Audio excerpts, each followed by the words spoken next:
प्राचीन शास्त्र पुराण से मिलता गर्भ विज्ञान, सुसंस्कार जीवात्मा को कैसे करे आह्वान। अच्छे विचार उत्तम विहार और वाणी व्यवहार, पति पत्नी मिलकर करे गर्भाधान संस्कार।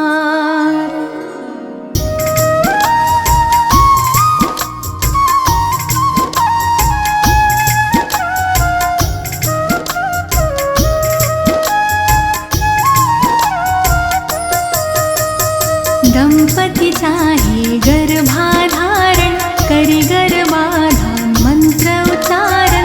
माहवारी के 10वें दिन से माहवारी के 20वें दिन तक देव दर्शन और स्नान आदि, कुमकुम अक्षत जल और हल्दी, पुष्प तिलक श्रीफल मालादि, करना गर्भ की पूजा विधि। इंद्र प्रजापति सरस्वती अग्निदेव और विष्णु आदि, आशीर्वाद देव दे सारे, स्वस्थ बीज माँ गर्भ पधारे। पोषण पाए शिशु जो गर्भित, 9 माह तक रहे सुरक्षित। हमें ऐसी संतान दो ईश्वर, पर बुद्धि आयो हो बेहतर।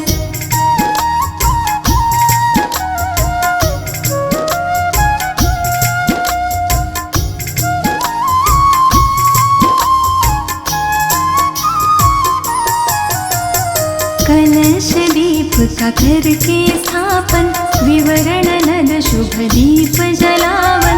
मंगल चरण सब मिलके गावन, आशीष देते सब स्नेही जन। गर्भाधान के बाद है माता, कहते हैं सब ज्ञानी ज्ञाता। परिचर्या का पालन करके गर्भ शिशु की रक्षा करना। पौष्टिक सात्विक भोजन करना, योग प्राणायाम कसरत करना। वस्त्र अलंकार रत्न धारण, गृह नक्षत्र अनुरूप करना। रुचिकर संगीत करो श्रवण तुम, चित्र रंग अच्छे देखो तुम। शुद्ध हवा मिलती हो जहाँ पर, विहार कर ले माता वहाँ पर।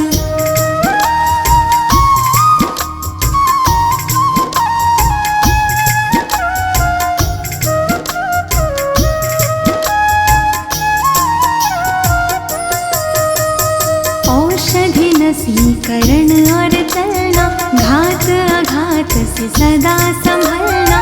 सूक्ष्म जीवों से गर्भ की रक्षा, सोच समझ के खाना पीना। सुदृढ़ शरीर निर्मल मन हो, तन मन अपना सदा प्रसन्न हो। धर्म कथा और प्रेरक गाथा, नित्य हृदय प्रभु के दर्शन हो। प्रथम महासिंह बीज संयोजन, गर्भ विकास का प्रारंभ होता। शरीर मात का पुष्ट हो जाता, आनंद मुख पर छलक है जाता।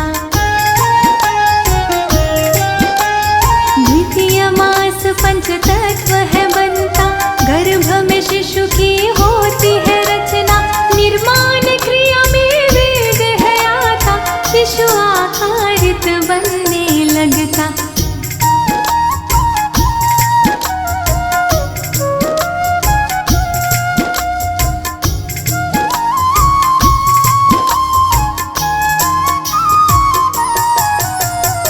तृतीय मास संस्कार प्रतीका, पंचपिंड धीरे से खिलाता, आँख कान और हाथ पाँव सह सूक्ष्म रूप से दिखने लगता।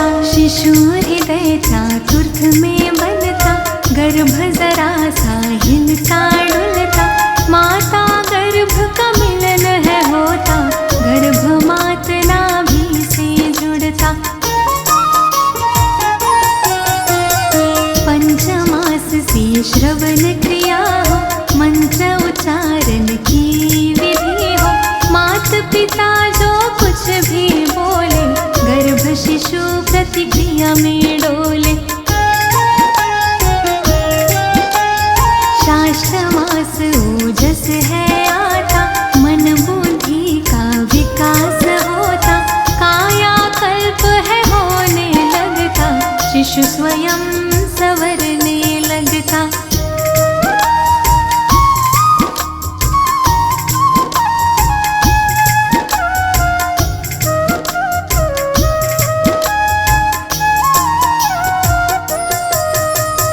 सप्तमाह से श्रीमंत नयन हो, संस्कारों रिवाजों से संपन्न हो, इष्ट देव से करे प्रार्थना, शिशु स्वस्थ व गुण संपन्न हो। अष्टमास उजाता जाता, थकान महसूस करती माता, बोझ गर्भ का बढ़ है जाता, आराम चाहती है अब माता।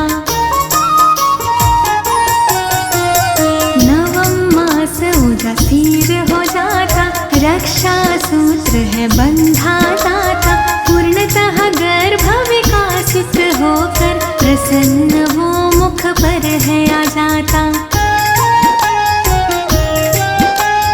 गर्भाधान की सारी बातें अच्छी तरह समझ में लाके, परिचर्या का पालन करके, स्वस्थ निरोगी शिशु सब पाते। प्राचीन ऋषियों ने खोजा है गर्भ विज्ञान का मूल, इस विज्ञान को अनुसरे वो पाए संतति फूल। अगर आप गर्भावस्था में पूरी भागवतम ना भी पढ़ पाएं, तब भी श्री कृष्ण जन्म के समय की यह स्तुति शिशु को अवश्य सुनानी ही चाहिए। भागवत पुराण के 10वें स्कंद के दूसरे अध्याय में वह प्रसंग आता है कि किस प्रकार सारे देवों ने देव की माँ के गर्भस्थ शिशु की स्तुति गाई और उनके स्वरूप का वर्णन किया। भगवान के सभी दिव्य गुणों को बताया। गर्भ संस्कार में माना जाता है कि आप जैसा सोचते हैं, जैसे गुणों को चाहते हैं, आपकी संतान वैसे ही उन्हीं गुणों को लेकर जन्म लेती है। इसलिए इस समय नित्य भगवान का सही स्वरूप शिशु को सुनाना चाहिए, ताकि कलयुग में भी वह भगवान का परम प्रिय बन सदराह पर चल पाए। स्तुति में देवता भी कहते हैं, जो आपको पहचानते हैं उनकी रक्षा आप स्वयं करते हैं और उनको कोई भी बाधा नहीं रोक पाती। पुराणों में बताया गया माता देवकी और वासुदेव पूर्व जन्म में देव माता अदिति और राजा कश्यप थे। तब उन्होंने भगवान हरि की घोर तपस्या की। भक्तों का मान रखने के लिए दयालु परमेश्वर भगवान विष्णु ने उन्हें आशीर्वाद दिया कि वह उनके घर पर जरूर जन्म लेंगे, और देखिए वह समय आ गया। आज माँ देवकी की कोख में स्वयं भगवान परमेश्वर विराजित हैं। उनकी लीला को देखने के लिए सभी देवता उत्साहित और आनंदित हैं।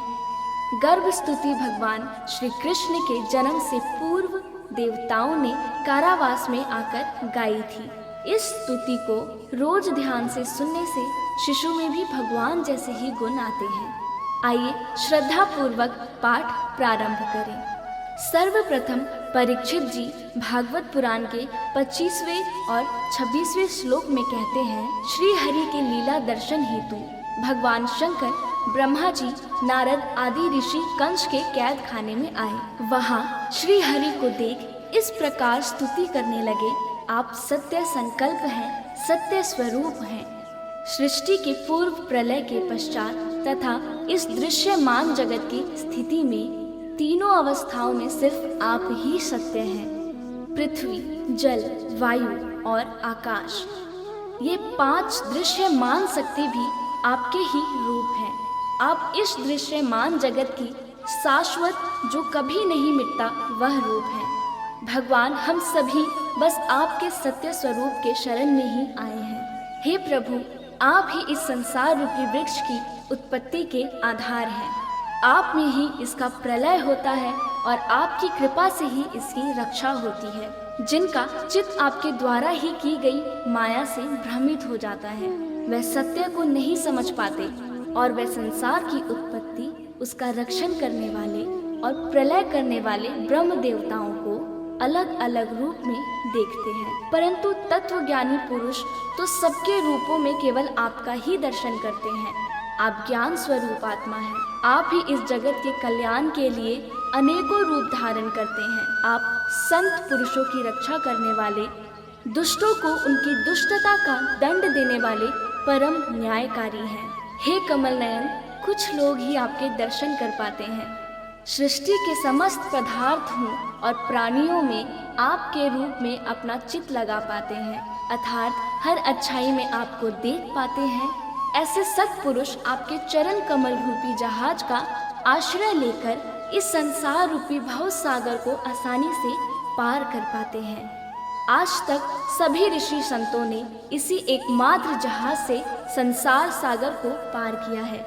हे परम प्रकाश स्वरूप परमात्मा, आपके भक्त इस जगत में प्रेमी, सच्चे, द्वितेशी, दयावान और परोपकारी होते हैं। वे स्वयं तो इस भयंकर और कष्ट से भरे संसार रूपी भवसागर को पार करते हैं, अपितु औरों के कल्याण के लिए भी यहाँ आपके चरण कमलों की नौका स्थापित कर जाते हैं, अर्थात ऐसा ज्ञान दूसरों को भी देकर जाते हैं। वास्तव में ऐसे सत्पुरुषों पर आपकी महान कृपा होती है। हे परम कृपालु, जो लोग आपके चरण कमलों की शरण नहीं लेते तथा आपके प्रति भक्ति भाव से रहित होने के कारण जिनकी बुद्धि भी शुद्ध नहीं है, परंतु वे अपने आप को झूठ मूठ मुक्त मानते हैं, ऐसे लोग यदि बड़ी बड़ी तपस्या और साधना भी कर ले, किसी प्रकार ऊंचे से ऊंचे पद पर भी पहुंच जाए, तो भी वह वहां से जल्द ही नीचे गिर जाते हैं। परंतु हे भगवान, जो आपके अपने प्रियजन हैं, जिन्होंने आपके चरणों में सच्ची प्रीति जोड़ रखी है, वे कभी उन ज्ञान अभिमानियों की तरह अपने मार्ग से विचलित नहीं होते और परम लक्ष्य को पाते हैं। हे प्रभु, बड़े बड़े विघ्न डालने वालों की सेना के सरदारों के सर पर भी पांव रखकर निर्भय होकर गुजरते हैं। कोई भी विघ्न उनके मार्ग में रुकावट नहीं डाल सकता, क्योंकि उनके रक्षक आप जो होते हैं।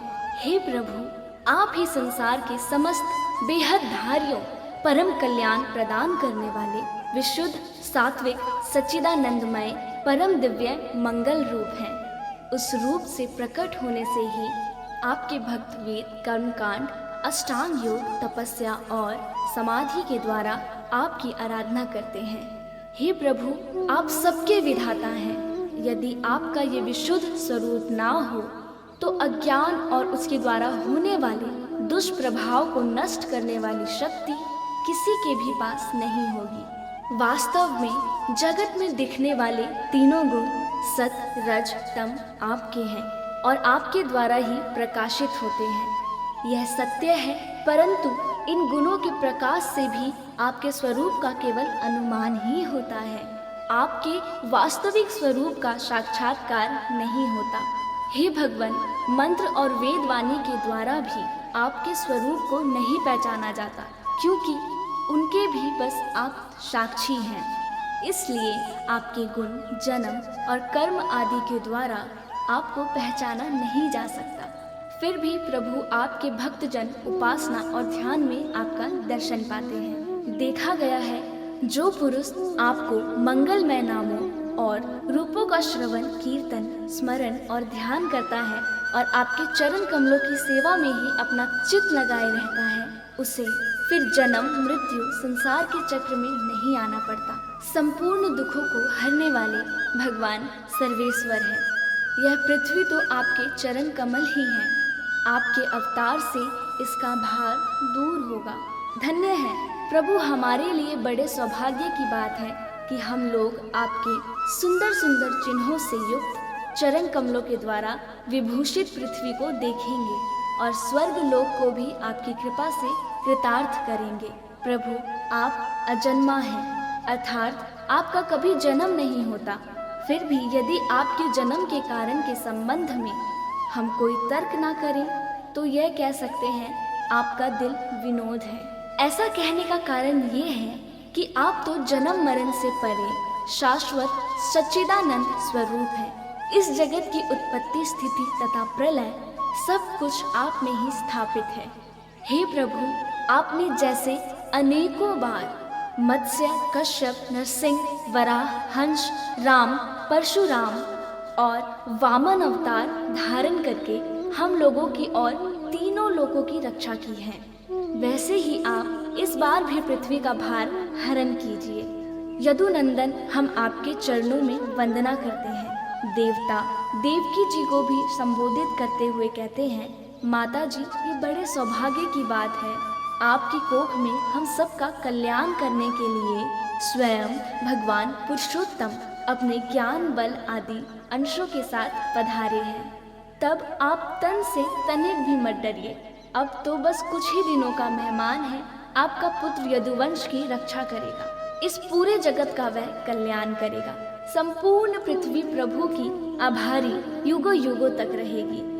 ऐसी परम कल्याणकारी प्रभु की हम नित्य स्तुति गाते हैं, उनको नमन वंदन करते हैं। ओम श्री कृष्णाय नमः। बच्चे के जन्म के संदर्भ में स्वामी विवेकानंद कहते हैं कि यदि माता पिता भगवान का नाम लेकर शिशु को जन्म देते हैं तो वह बच्चा समाज, परिवार और राष्ट्र के कल्याण के लिए पूरक उपाय है। दरअसल किसी की भी प्रार्थना कभी असफल नहीं होती। प्रार्थना एक ऐसा माध्यम है जिसके माध्यम से आप अपनी भावनाओं को सीधे भगवान तक पहुंचा सकते हैं। हर गर्भवती महिला या माँ जो अपने बच्चे के उज्जवल भविष्य की कामना करती है, उसे हमेशा भगवान की प्रार्थना करनी चाहिए, क्योंकि भगवान हर माता पिता की प्रार्थना निश्चित रूप से सुनते हैं। नियमित प्रार्थना आपके बच्चे में अच्छे बदलाव लाती है। तो आइए प्रार्थना शुरू करें। आप आरामदायक स्थिति में बैठ जाएं या लेटकर भी प्रार्थना कर सकते हैं।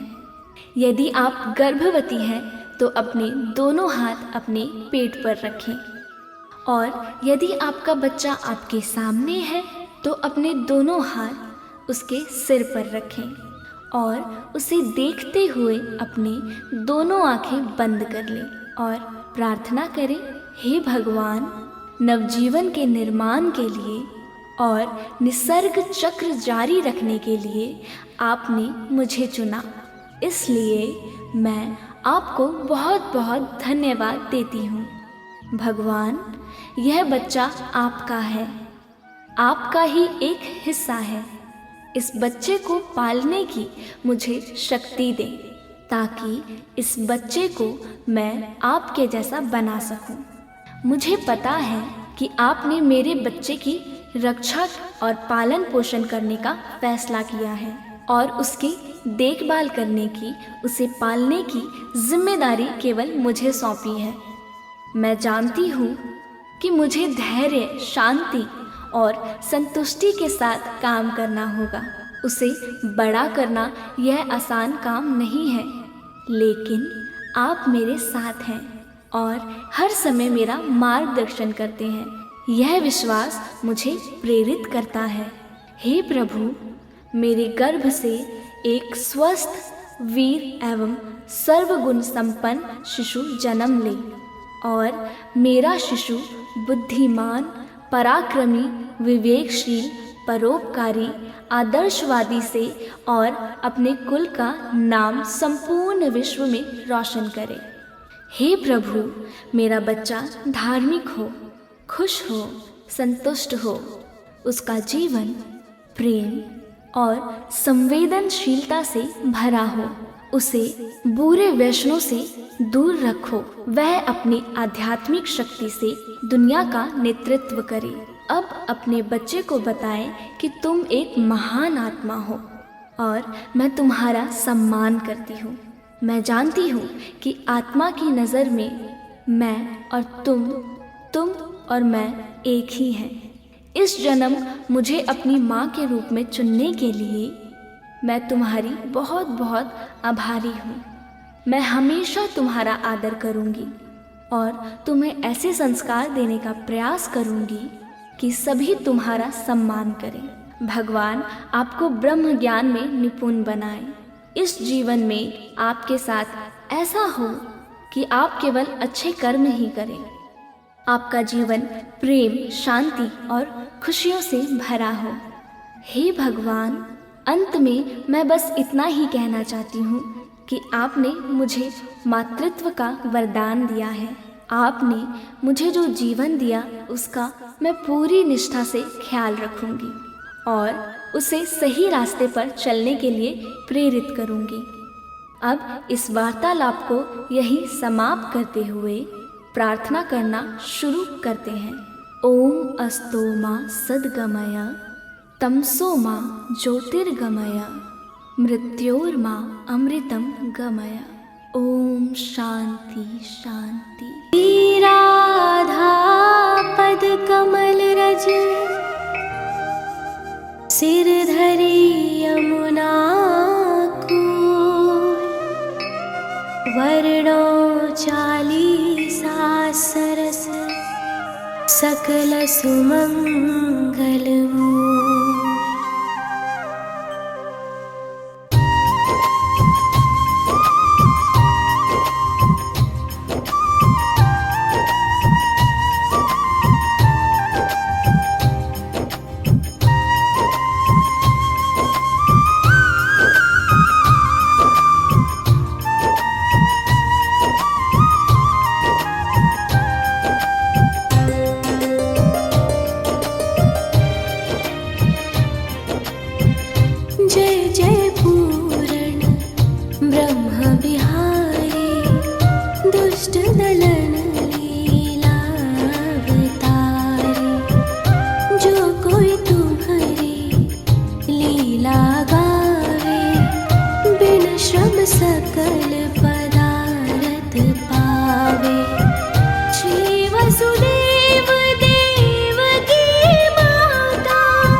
संहारी।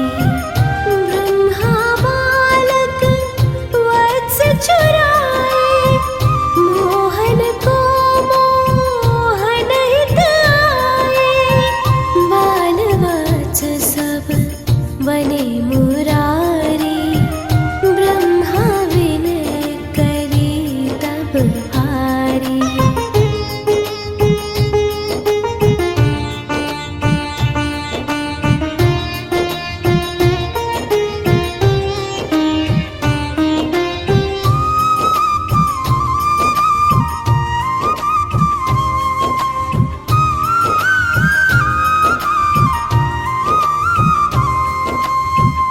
काली नागनाथी भगवाना, दावानल को कीन्हो पाना।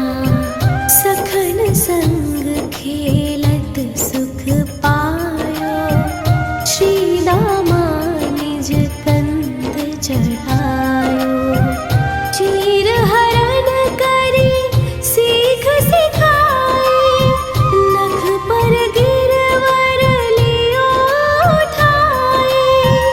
दर्श यज्ञ पत्निन को दीन्हो, राधा प्रेम सुधा सुख लीन्हो।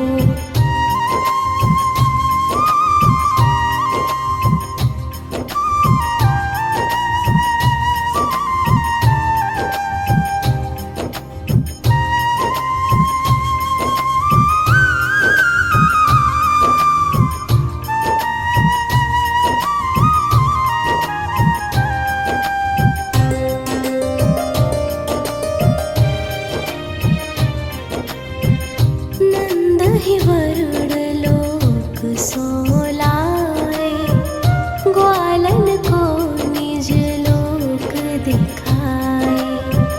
शरद चंद्र लखी वेणु बजाए, अति सुख दीन्हो रास रचाए। अजगर सोपे तु चरण छुड़ायो, शंख चूड़ को मूड़ गिरायो। हनय अरिष्टा सुर अरुकेशी, व्योमासुर मार्यो छल वेशी।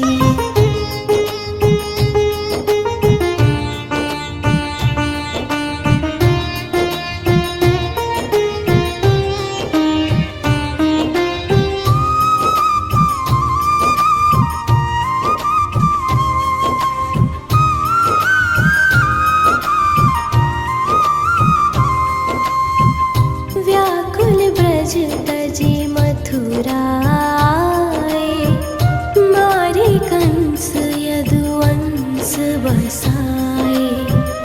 मात पिता की बंदी छुड़ाए, सांदीपनि गृह विद्या पाए। पुनि पठयो ब्रज बुद्धो ज्ञानी, प्रेम देखि सुधि सकल भुलाने। कीन्ही कुबड़ी सुंदर नारी, हरि लाए रुक्मिणी सुकुमारी।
शबरी अरुंगड़ी कासी नारी, गरुड़ा सड गज वंदन कंदन, देहु दरश ध्रुव नयनानंदन, देहु शुद्ध संतन कर सगड़ा, बाढ़े प्रेम भक्ति रस रगड़ा।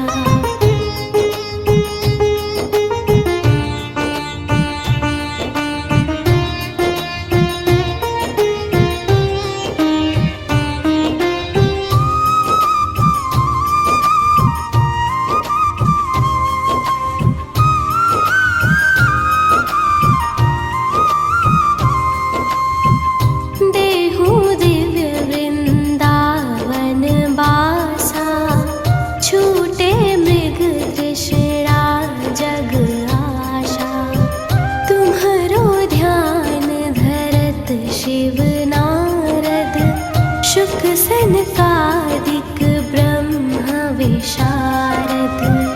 जय जय राधा रमण कृपाला, हरण सकल संकट भ्रम जाला, बिन से विघ्न रोग दुख भारी, जो सुमिरे जगपति गिरधारी, जो सत बार पढ़े चालीसा, देहि सकल वांछित फल शीशा। प्रणत पाल अशरण शरण, करुणा सिंधु ब्रिजेश, चालीसा के संग मोह